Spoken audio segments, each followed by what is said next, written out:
I'm talking with Noah Waisberg, founder of Kira, or co-founder or founder? Co-founder. Okay. What does Kira do? Kira helps lawyers find data in contracts faster and more accurately. So one of the big things that a junior corporate lawyer does, for example, is due diligence, and that involves reading through contracts and looking for the same things over and over again. Our clients, which are basically a majority of the 30 biggest firms in the world, plus a bunch of others, do that work in 20 to 60, sometimes even 90% less time using Kira, and they do it the same or greater accuracy. So you're bringing the systems, the processes, and leveraging technology the same way that any tech business would do it, or any company would do it, become more efficient. We don't need as many people to do the same things. Or those people could do other things. Or those people could do other things. They can do more contract review. Like one of the real things with contract review pre-Kira is that people were reviewing a super limited sample of the number of documents that they might have reviewed, and now with Kira, they can give their clients a lot more assurance of what's in there.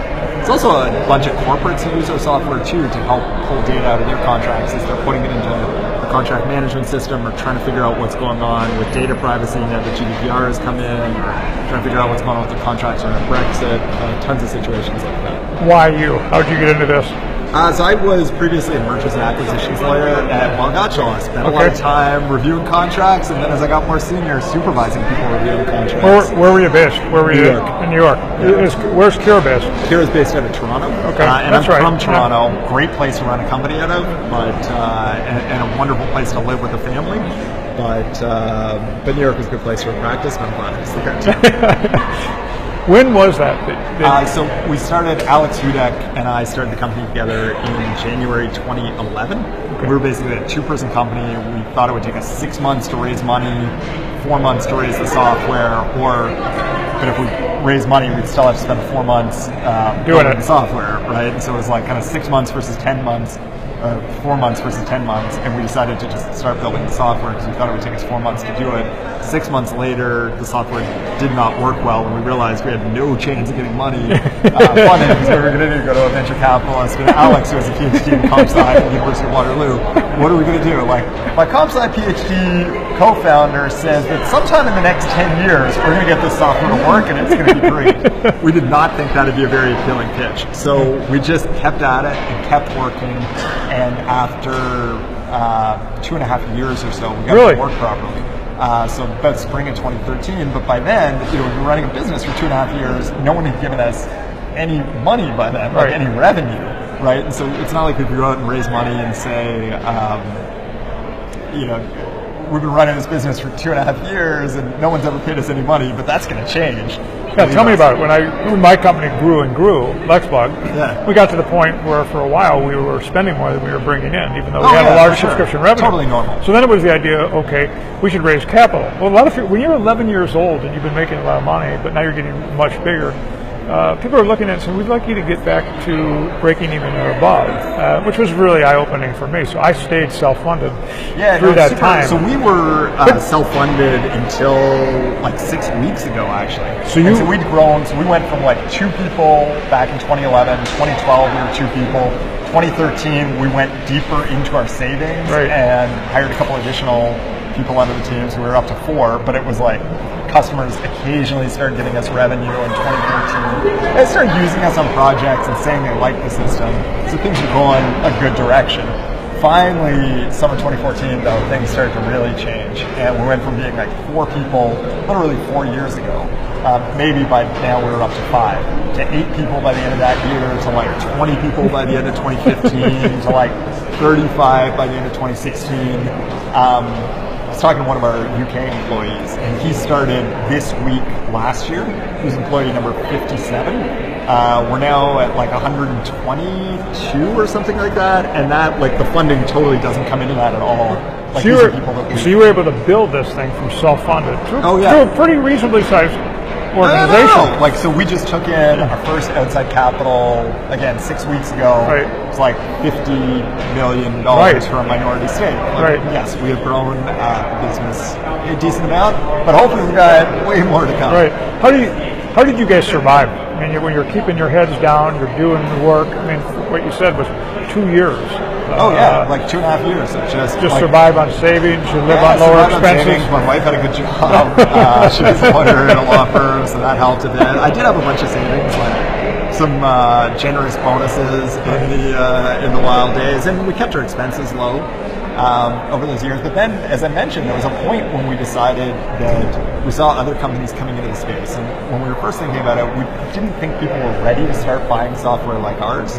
And then we reflected a little bit more, and we said, well, they're not ready to start buying software like ours, but at some point they are going to be ready. And the worst thing would be we'll be ready if they chose someone else's software instead of ours. And so we decided to go deeper into savings and spend even more, and we did, and it meant that then our software was actually good, and people started paying us for it, which enabled us to make the software even better, which enabled us to really keep performing very well against our competitors. People would try out our competitors' software, they'd try out ours, and ours was just not comparable. You said a couple things in there. I mean, the idea that people would start to pay you for using the software. So you brought it to market by having people test drive the software, give you feedback, see if they become paying customers. I'm getting the gist of that. Yeah. Is that about what you did? Yeah, totally. I spent a lot of time trying to line up people to try the software. So it's knocking on doors, it's contacting people. Yeah, reaching out, just trying, reaching out, lots of effort, lots of hearing no and stuff like that. Were there times along the way when you guys were sitting there thinking, is this going to make it or not make it? Low points where you got a little bit more nervous than you might be at other times. Listen, there's definitely hard times, especially during the stretch when our software didn't work. There was no prospect of it working anytime soon. And actually during that period, we had our first child, right? So my wife went back to work at her law firm job, which she liked in its way, but it's a pretty intense job. Right. And went back to that, and I had in the meantime a negative salary and no prospect of that changing anytime soon. Right? That was pretty hard. Or then when we got the software to work and no one was paying us, that also was pretty hard. Right? How do you get through those low times? Other people are wondering how you get through it. It's not easy. So for me, I think two things. First of all, I believe that what we were building would work and be impactful, and if we built it, they would come. Yep. Number one. Number two, we saw some encouraging signs, right? When we talked to people, we'd go and talk to law firms, and they would be like, "Oh, that's interesting." They wouldn't say no, but it just wouldn't go anywhere. They wouldn't necessarily move things forward fast. But when we spoke to corporates, and I happen to have some relationships at some large corporates that I've done work with and the like, go in and talk to corporates, and they would be like, wow, this is amazing. I still remember someone at a place that was then a Fortune 5 company, Fortune 6 company or something like that, being like, this is this is a great idea. In the box. Or something. He was like, this reminds me of something that's lightning in the box. So that was really helpful. And then number three, I tend to perform better in a team, I think, environment. And I knew that Alex, my co-founder, was working really hard at this, and I think we both knew that each other were going to try to push this as hard as we could. So you're relying on each other. What do you tell the lawyers that might be sitting here today at Legal Geek, and they're wondering in the back of their mind this idea that they have that they really think would be great? Do you follow through on it? What do you do? Right now, you guys look like an overnight. You guys look like an overnight success, but it's not that way. No, it's not that. And I would also say that it mostly does not end up. There are a lot of ways that it might not have ended up here, right? Where the outcome could have been significantly worse. I think my expected value, it's pretty high from standing in a law firm. I'm really glad that I've done this. Right. I think if it hadn't have worked out financially, it would have been a really amazing learning experience. But I think you do have to be prepared to view it as almost an investment in yourself, right? For me, the way that I thought about it is as I thought about leaving a law firm, it was I thought about going to business school or something like that. And I'm like, that's dumb. I could spend $70,000 a year going to business school, or I can take that $70,000, put it into... You have an MBA and more. And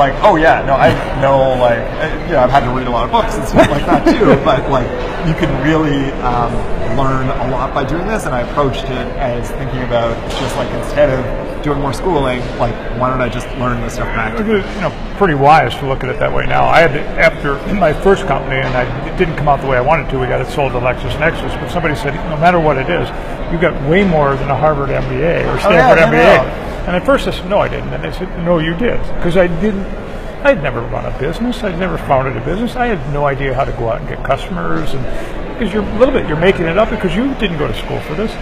Yeah, no, Alma, who I think you're about to have on, and I were just talking about how we remember going to reInvent Law back in like early 2014. There was David Perla up on stage doing this talk, and it's now like, you know, you kind of like, I think David Perla is still very impressive and stuff like that, but it's like, we actually have stories that people could tell, and like people were listening to all those stories up on stage. Pretty wild. People, it is crazy, right? Like you just go and do it and like try to do it, and slowly it goes along. Teammates help a lot too. Like one of the really excellent things for where we're at as business is in the early days, you know, we were really lean, right? Like, you know, if you're spending your own money, like you're working from your living room, you're keeping expenses as low as possible. But as the business started to get bigger and we had more money to invest in it, you know, initially we were hiring. We've been able to really hire some very experienced people into the business, right? And that's amazing, right? Oh, like just having like a CFO or a head of sales or a head of technology who's been doing this for.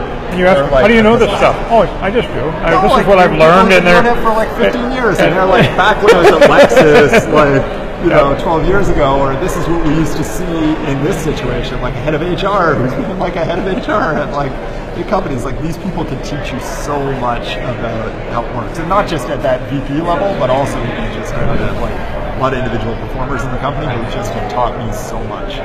Well, thank you very much. Thanks for having me in here. You bet.